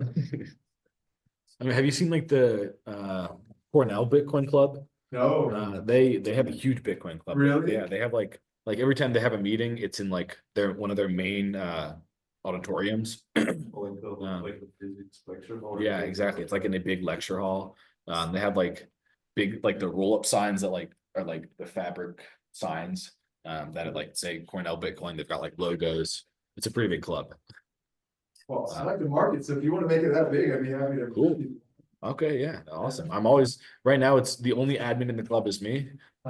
So yeah, I'm always looking for more people to get involved. Also, I'm going to graduate in a few years, so I need people to take over. Exactly, so you do every other week? Every other Thursday, yeah. Okay, So not next Thursday, but the following one. and you usually meet in this room or just? wherever? Yeah, in this room, Okay. yeah. Always in this room and then on Zoom and on Clubhouse. And then what are your typical events, is just kind of random, whatever you come up with that week? Yeah, so this is the first meeting that I, as the president, have run. Okay.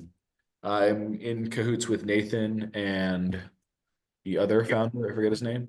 I'm in like talks with the previous founders, and we're gonna try and get people from the space in Denver to come Yeah, talk.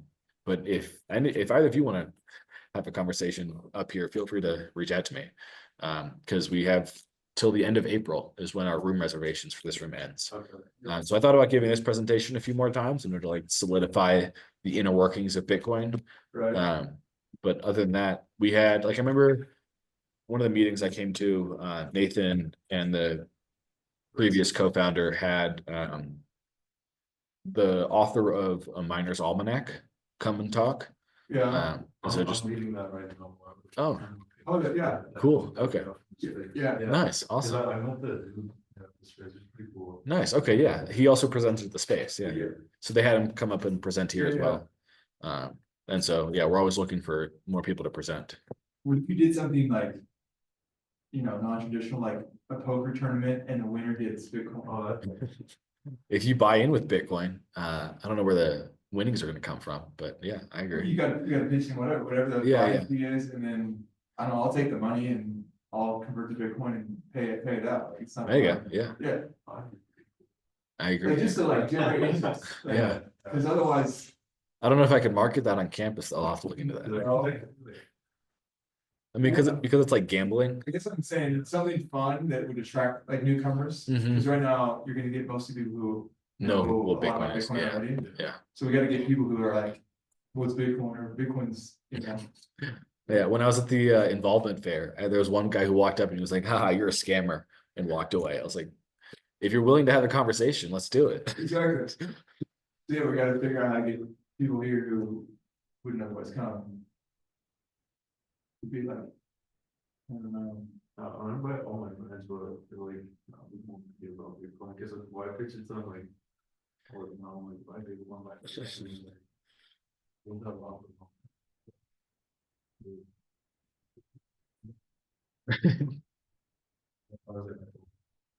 Yeah, Yeah. I'll talk to my network and see like, what would get you to come to a Bitcoin? See what they say.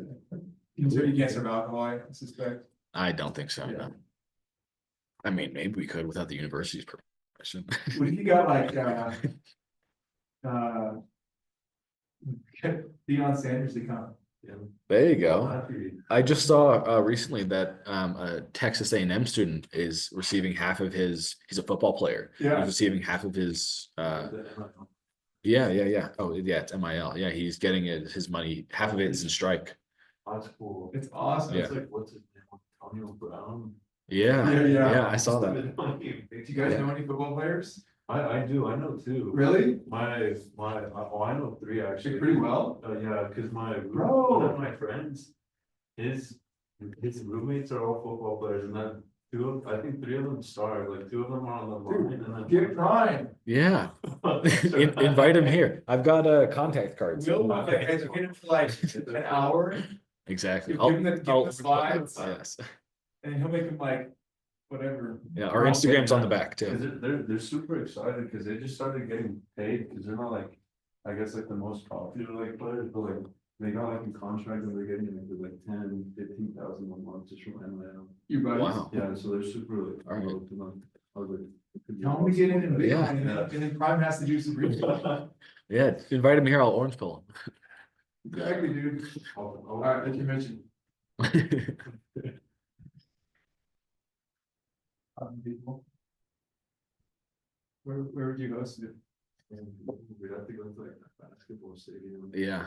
Yeah, I mean, if it's 1,000 people, yeah, I think it's worth I mean, having if I'm a sitting stadium. up to talk on anything, I think you get a lot of people there. That is good. I'm saying, right? Even just total randos. Yeah, that's fair. Yeah, I mean, I would come. All right. We should get Michael Saylor here. Okay, yeah, that's that too.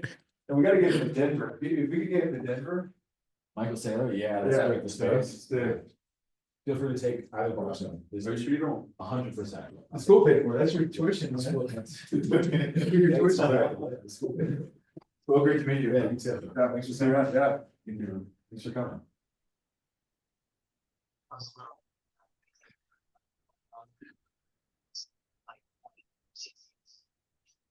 So it's compressed actually by spine. Hello. Can anyone hear me? Yeah, I can.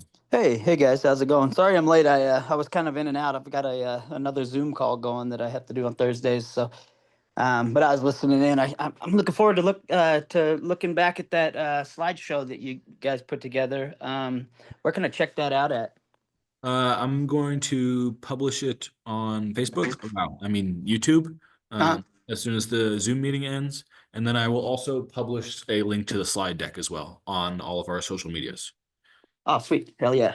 I'm gonna go check that out. I was really looking forward to this, and then I forgot it coincided with my other stuff here that I'm dealing with. But No worries. I got to watch the first like maybe 10-15 minutes. It was really good. I had some good questions, but can't really remember what they are right now. But yeah, looking forward to checking that out. Cool. Thanks for staying. Yeah, absolutely. Yeah. So how's it going over there, you guys?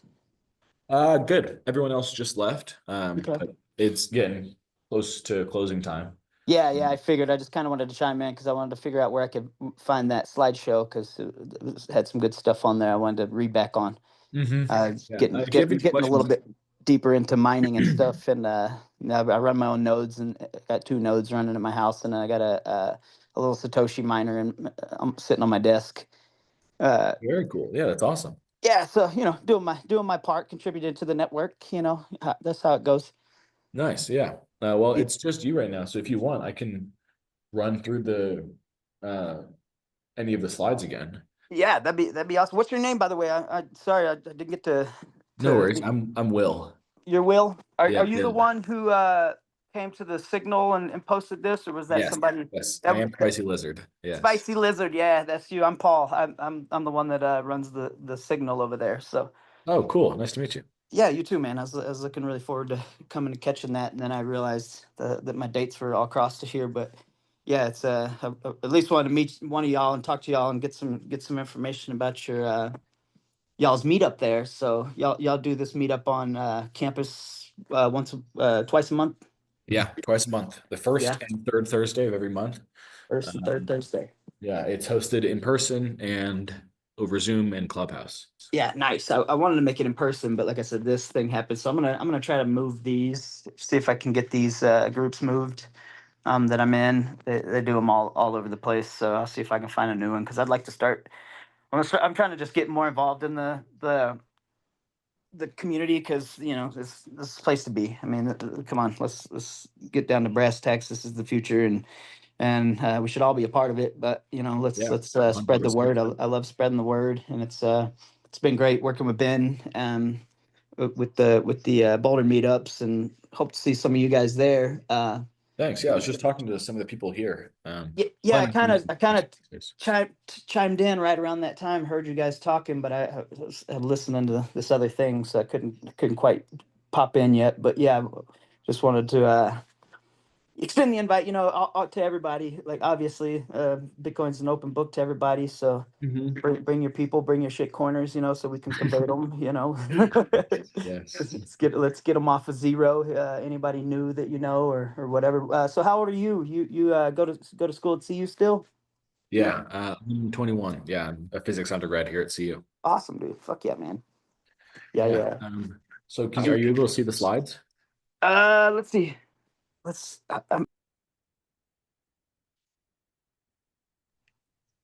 There's a. Uh-oh. I think I'm muting my mic. Yeah, I'm on my phone and I don't really know how to use Zoom on here, but Oh, it only lets me slide. Oh, there it is. Okay, yeah, I got it pulled up now. cool. All right. Are you familiar with hash functions? Yes, well, slightly. I'm new to learning all this. I'm mostly I understand, the blockchain, how everything runs. I'm big into the politics side of it too now, because we got to get this shit Yeah, unlocked before Bitcoiners are China and everything. Russia kick our asses, you know what I'm saying? So, but I've been 100%. really, really wanting to get into the technicals of hashing and like I said, I'm run two nodes. I've got my Lightning wallets, and I got my wallet set up here with my seed phrases and everything stamped into titanium. So Nice. I'm trying to get 100% Bitcoiner. I'd say I'm probably about 50% of the way, but you're never even as close as you think you are to being a true Bitcoiner. Yeah, that's But true. yeah, love this, man. This is the type of stuff that I really want to get into and start learning about. Thanks. All right. Yeah, I've still got like let me check the time. Yeah, like 17 minutes, so I can buzz Sure, through. yeah. I mean, you can just run through it. I don't mean to make you do this twice, just, because I'll probably pick up on it pretty quickly. Yeah, it's totally all right. I think this is like my third time this meeting going through it, but Hey, yeah. it's totally fine. I enjoy educating other people about. Yeah. And plus it gives you that practice, right? Exactly. I had planned for the presentation to take the full hour and a half, and I was Uh-huh. finished with it in like 23 minutes. Yeah, that's how those things go, isn't it? I've had to do a couple slides myself, and I'm like, all right, I've had to do like hour-long meetings, and it's like, I don't think this is going to take an hour. This is going to be about 30 minutes. Yeah. So I'll go through it briefly. Sure. A hash function is basically a mathematical function that will take any input and spit out an output. Mhm. All inputs, all unique inputs, give unique outputs. No two outputs are the same unless the inputs are the same. And oh, wait a minute, hold on. Zoom is being done. Can you still see it? Yeah. Cool. All right. So websites use hash functions in order to verify your password without actually knowing your password. So banking websites, for example, when you go to log into your banking website and you type in your password, the website takes a hash of your password. And if it matches with what they have stored, then they let you in. They don't store your password directly because if they were to get hacked, then your password would be leaked. But you cannot work backwards from the output of a hash function. Yeah. So Here are a few facts about the hash function that Bitcoin uses. Bitcoin uses SHA-256. It was a one-way compression tool developed by the NSA. There are more possible SHA-256 outcomes than there are atoms in the known universe. Yeah. So that means that no two different inputs will have the same output ever. Okay. Okay. Yeah, that makes a lot of sense. I mean, I've read a lot about this, but I didn't understand that 256 ones and zeros. That's pretty okay. That makes a lot of sense right there. Yeah. So here's an example. This one is the B movie, and if I click on it, it is literally just the B movie script. Oh, nice. But it's all ones and zeros. No, this is the actual B movie script. And if you look down here, Okay. there's only one period at the very end. Okay. And so this is the hash of that B movie script. Wow. This B movie script, there are two periods at the very end. Uh-huh. And the outputs are completely different. Wow. Yeah. So that's just to show that like there's no working backwards at all. Even if you were to like get 100 different inputs and Yeah. one character, looking at the 100 outputs, there's no working backwards, period. And so Yeah, that makes a lot of sense. Yeah, That's this fucking just to show incredible. that like there's no working backwards at all. Yeah. Bitcoin blocks. Now we're going to discuss Bitcoin blocks. The header is split up into three different parts. So, sorry, a block is split up into three different parts: the header, the body, and the footer. The header contains the hash of the block and a nonce, which is like a number the miners manipulate in order to mine the blocks. Bodies contain transactions, and the footer contains the hash of the previous block. The reason why the block contains the hash of the previous block is to create a blockchain. Sure. And a blockchain is a database of transactions and other data grouped in periodic chunks called blocks. Each block contains the hash of the previous block. And so this way, if anybody were to go back and tamper with a previous block, it would be super obvious. Yeah, we'll know it. We'll call them out. Exactly. And so this linking via hashes creates a publicly viewable but uneditable database. And that's what a blockchain is. Now we're going to cover nodes. Nodes is basically where the blockchain is stored. And that's the sole purpose of a node. Nodes with valid blockchains can reject nodes with invalid blockchains because of the whole hashing it.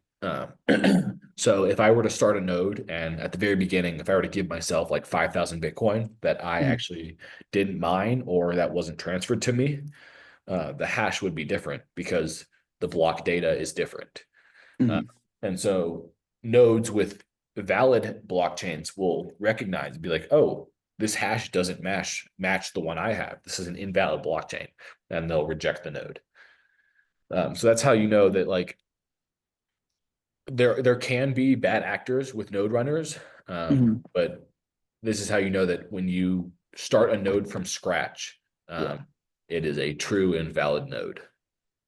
Okay, so yeah, this is kind of something that kind of makes me wonder what's going on there. So yeah, like say somebody does try to add a bad node, the nodes automatically like check with each other, or is it like I mean, because you know they say that they all get verified, but are the nodes verifying themselves, or they're like people that are actually out there like watching the nodes that recognize this and alert the system?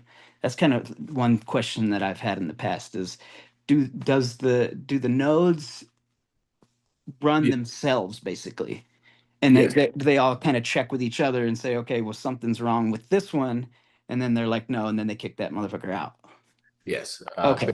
Yeah, nodes are self-regulating. Yes. Okay. That's kind of one thing that was kind of up in the air in my brain without how the nodes exactly work. That makes sense. Yeah. And so this one, you can see like the hash of the block goes down to the hash of the previous block, and then it's hashed, and then it goes to the previous block or the next block. Sure. And if I were to change this Genesis block data, it would change this hash, which would then change the one in here, which would then change this one, It's like a whole cascading effect. And that causes the red flag, so to speak. Yeah, exactly.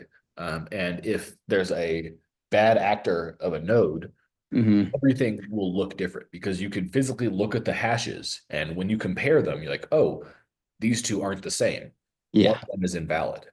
And whichever one has majority consensus, that's the valid chain. Yeah. That makes sense. Okay, cool. Yeah. Sweet. That's very that's gives me some clarity there. Cool. Glad I could help. Yeah.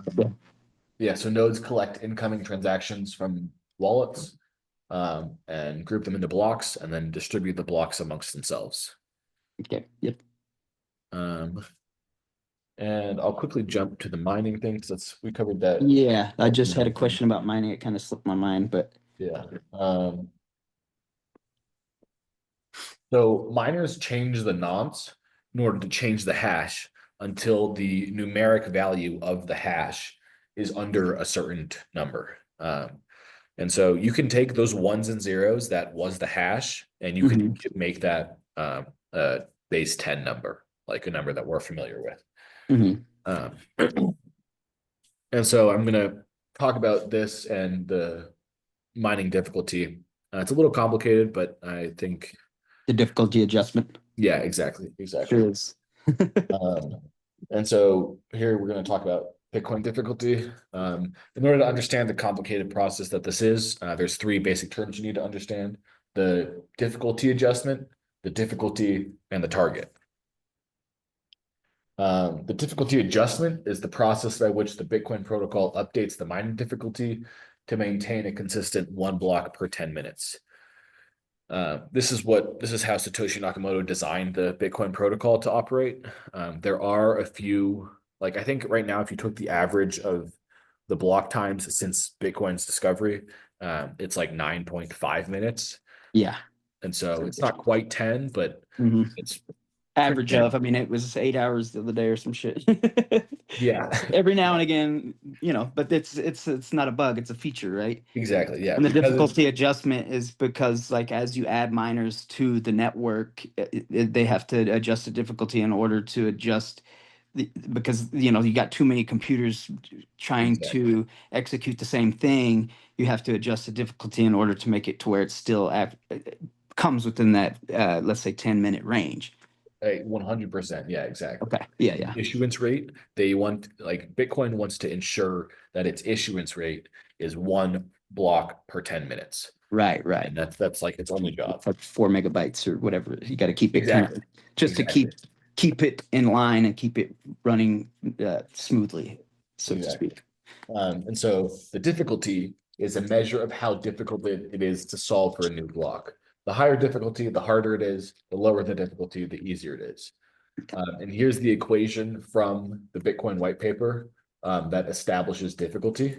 And so the difficulty is equal to, so every 2016 blocks, this difficulty adjustment happens. The new difficulty is the old difficulty times this divided by that number. Okay. This quantity here. Okay. This quantity is, so if you take 2016 blocks and you want 1 block per 10 minute, you just multiply it by 10. Add that. Yeah. Okay. And that's why there's this 2000 or 20,000 1600 minutes. That makes sense right there. Because they want 10 minutes per block. Sure.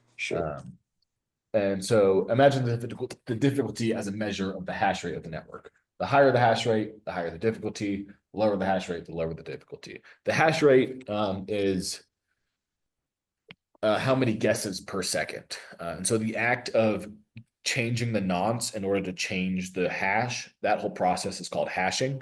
And so that's really all miners do. They just guess and guess and guess and guess. At the making of this presentation, the total hash rate of Bitcoin network was somewhere around 750 quintillion hashes per second, which is an outrageously large number. I think now, it's even higher. It's 840. It's just constantly going up. Yeah, exactly. So what price follows hash rate, huh? Yeah, not right now. It's not. Yeah, we're way undervalued. I'll tell you that much. Oh yeah, 100%. Yeah, it's pretty steadily going up. Yeah, it's nice to see.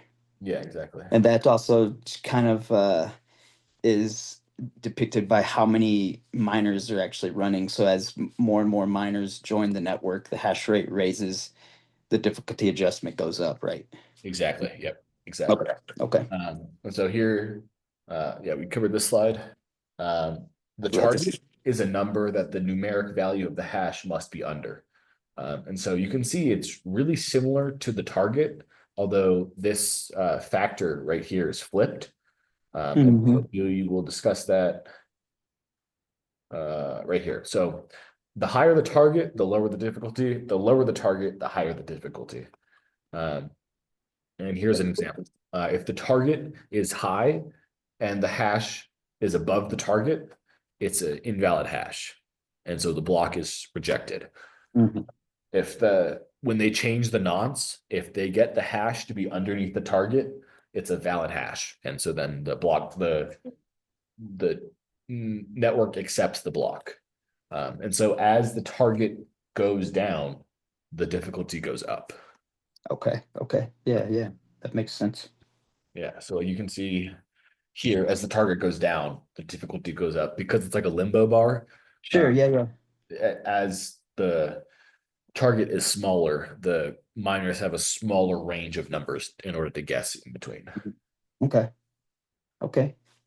And that's really all that mining is. It's just guessing at a nonce in order to change the hash of a block. Yeah. And if that hash is underneath the target, then it's a confirmed block.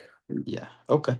Yeah, I saw a really cool post on X today or yesterday. It was like trying to describe the what's happening with mining is that you have to imagine a beach of sand, and you're trying to find a specific grain of sand out of the whole beach. You know what I mean? And then you have to imagine thousands and thousands of people out there on that beach searching for this one grain of sand. And when somebody finds it, that's when the block is minted. I was like, that is fucking really cool. And they showed all these pictures. I was like, that's pretty incredible. Like how hard it is to actually guess that hash. And then the ability to write this difficulty adjustment that says, oh, well, this many people are out here, we have to make it this much harder, add that equation in, with the target, whatnot, and all that. That's fucking brilliant, man. Yeah, I agree. So where did you study all this? They teach this in college, or are you doing this? I wish.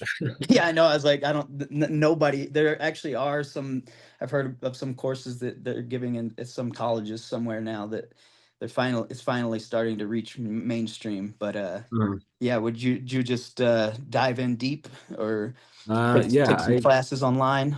I got in around junior year of high school. Yeah. And so on Clubhouse, they are super knowledgeable and help me understand. Also, I learned a lot from this website, learnmeabitcoin.com. Okay. This guy, I've never met him. When I first was looking at this website like years ago, he was still 36 years old.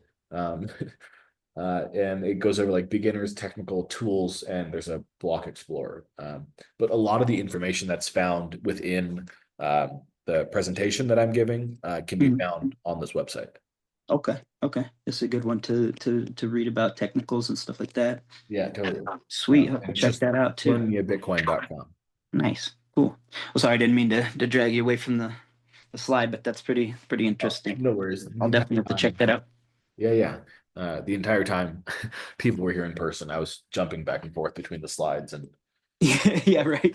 It's kind of how it goes. I've done these. I've actually done one where I sat in front of people and talked, but the conversation that you try to get out never really happens because it goes back and forth to so many different things because there's so many fucking aspects to this thing that it's like, it's hard to stay focused unless you have the slides. You know what I mean? So it's very important to have those slides because you do get off topic a lot because something you're talking about raises new questions and Bitcoin's so complex that and I just find it's like the most intriguing thing I've ever came across in my entire life, and I just want to absorb as much of it as I possibly can, meet as many people as I possibly can in this realm because it's fucking amazing.